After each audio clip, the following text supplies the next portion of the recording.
Assalamualaikum sahabat hikmah. Siapa nih yang suka makan jelly? Makanan yang kaya serat ini bisa kita jumpai dalam berbagai bentuk dan olahan. Rasanya yang manis dan tekstur yang kenyal membuat jelly biasa menjadi topping atau pelengkap minuman segar. Mulai dari kedai minuman pinggir jalan hingga kafe, banyak yang menyajikan minuman kekinian dengan olahan jelly. Tak heran siapa saja suka menikmatinya. Asik buat teman ngobrol bareng teman, apalagi dinikmati di cuaca yang lagi terik-teriknya.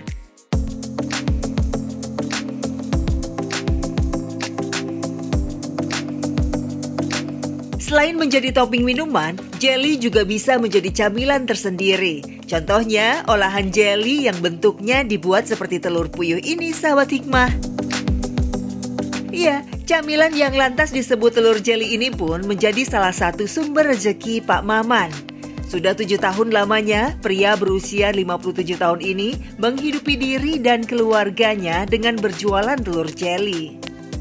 Ya, awalnya sekitar tahun 2015 saya dagang jelly. Inspirasinya kalau ngikutin ya kalau niron orang aja. Hampir setiap hari Pak Maman menjual telur jelly yang dibuat di rumahnya, sebuah kontrakan sederhana di kawasan Cipayung, Jakarta Timur. Untuk jualan, Pak Maman menghabiskan modal sebesar Rp100.000. Uang ini ia belikan 18 saset jelly bubuk, gula setengah kilo, susu kaleng, dan plastik. Kalau sehari-harinya biasa lah ya, standaran. Diperlukan kalau jelly misalkan 1,5, paling cuma 18 saset itu. Gulanya 2 kilo. Ya perlu susu satu kaleng lebih lah. Kalau beli mah 1 kaleng dulu gitu kan. Nanti di jalan nambah aja. Ya plastik. Ya totalnya sekitar 100.000 ada. Bersama istrinya Bu Wiwin, pria asal Tasikmalaya ini biasa menyiapkan bahan dagangannya sejak malam hari. Proses membuat telur jelly sendiri cukup mudah, sahabat hikmah. Pertama-tama, tuangkan gula segelas dan bubuk jelly instan ke dalam panci. Selanjutnya, tambahkan campuran minuman instan yang punya rasa sama dengan bubuk jelly yang dipilih. Setelah itu, rebus dan aduk campuran bahan tersebut hingga mendidih dan menjadi kental. Adonan jelly yang sudah jadi itu lantas dituang rata ke cetakan berbentuk telur. Langsung saja masukkan cetakan berisi adonan jelly ke kulkas hingga beku. Tak berapa lama, telur jelly pun sudah jadi dan siap dijual di pagi harinya.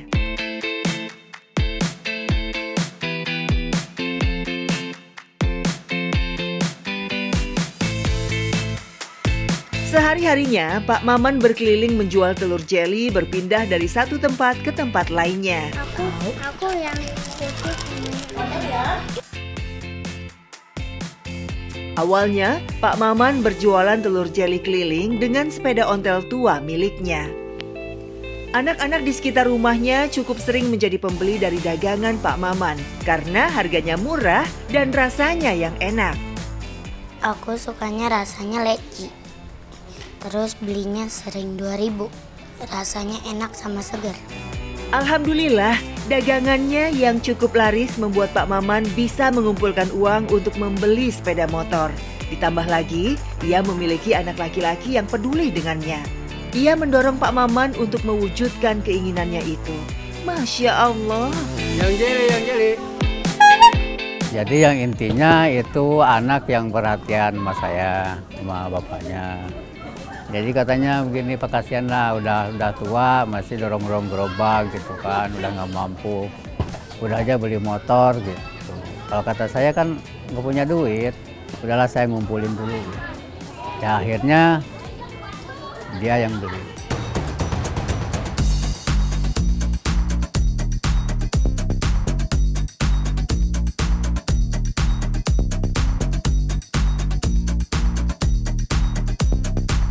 Kini sudah 1 tahun Pak Maman punya sepeda motor yang menjadi kendaraannya untuk jualan telur jelly keliling.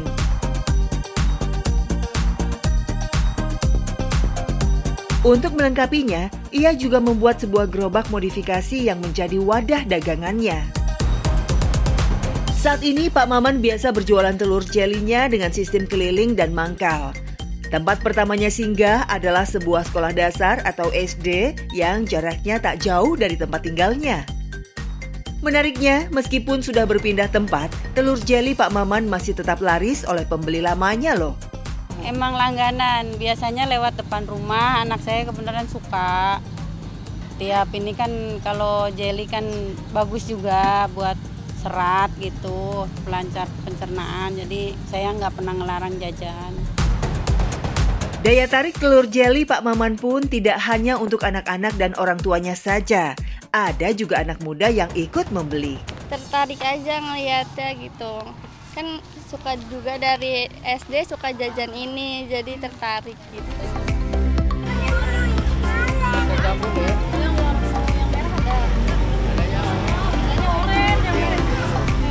Sejak pertama kali berjualan telur jeli, Pak Maman mengaku tak pernah menaikkan harga dagangannya. Sampai saat ini, telur jeli miliknya dijual dengan harga yang sangat murah, yaitu Rp500 saja per satuannya. Tak hanya itu, Pak Maman bahkan sering memberikan bonus kepada para pembeli, terutama anak-anak kecil yang menjadi pelanggan jeli telur miliknya. Ya harus gimana lagi, kita kan nolong anak-anak yang kasih-kasihan. Anak-anak kan punya, misalkan dikasih orang tuanya 5.000 kan. Kalau anak-anak kalau jajan di SD 5.000 itu pengennya beberapa macam gitu kan. Iya paling 2.000. Kalau 2.000 dikasih 4 itu rasanya kasihan banget lah. Udah, jadi saya kalau beli 2.000 kasih 5. Iya, tapi alhamdulillah kalau nyebatin rugi enggak.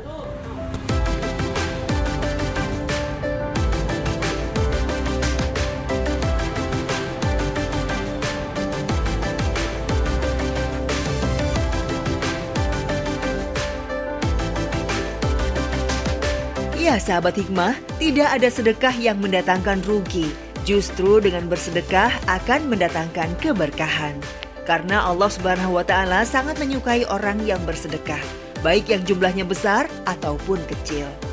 Diriwayatkan oleh Imam Bukhari radhiyallahu anhu, Rasulullah shallallahu alaihi wasallam bersabda, "Barang siapa yang bersedekah dengan sebutir kurma hasil dari usahanya sendiri yang baik, sedangkan Allah tidak menerima kecuali yang baik saja, maka sungguh Allah akan menerimanya dengan tangan kanannya, lalu mengembangkannya untuk pemiliknya, sebagaimana seseorang merawat anak kudanya hingga ia menjadi seperti gunung yang besar."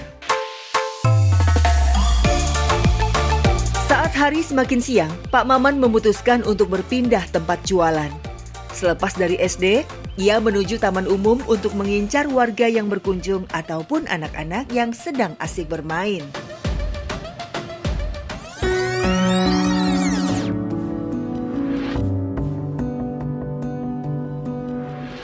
Alhamdulillah, dagangan Pak Maman pun kembali laris diserbu oleh pembeli. Keputusannya untuk jualan telur jeli terbilang berhasil. Ya, sebelum telur jeli, Pak Maman terlebih dahulu menjalani pekerjaannya sebagai seorang buruh kasar.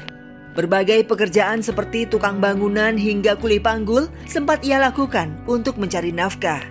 Kalau dulu waktu ya sebelum ke Jakarta ya, kerja keras ya. Ya malum di kampung kan harus macul, harus manggul-manggul kayu, balok, itu kan pekerjaan begitu. Itu kan yang ada pekerjaan di kampung, kalau nggak mampu macul bangun-bangun begitu, udah nggak dapat kerjaan. Ya istilah kasarnya nggak dapat makan dah. Dari mana itu?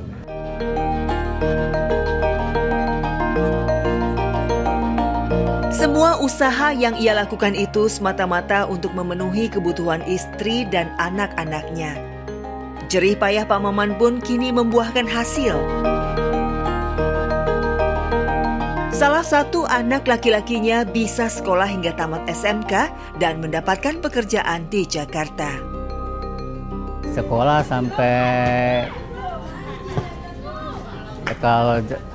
sampai SMP doang, kalau yang lain ya. Yang cuma yang satu ini yang kerja sampai SMK. Meski kehidupan Pak Maman kini lebih baik, namun ia tak berhenti bekerja keras. Pak Maman terus berusaha diiringi ibadah dan doa kepada Allah Subhanahu wa Ta'ala. Ia yakin segala ujian akan sirna jika semuanya dikembalikan kepada Allah Subhanahu wa Ta'ala. Ya begitu, kalau kita mikirin kesedihan, jadi malah yang ada walaupun sedikit malah hilang.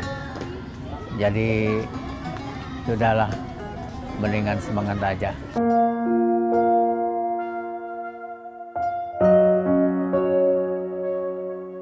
Sahabat hikmah, di zaman Rasulullah SAW ada satu sahabat yang terkenal sebagai sosok pekerja keras.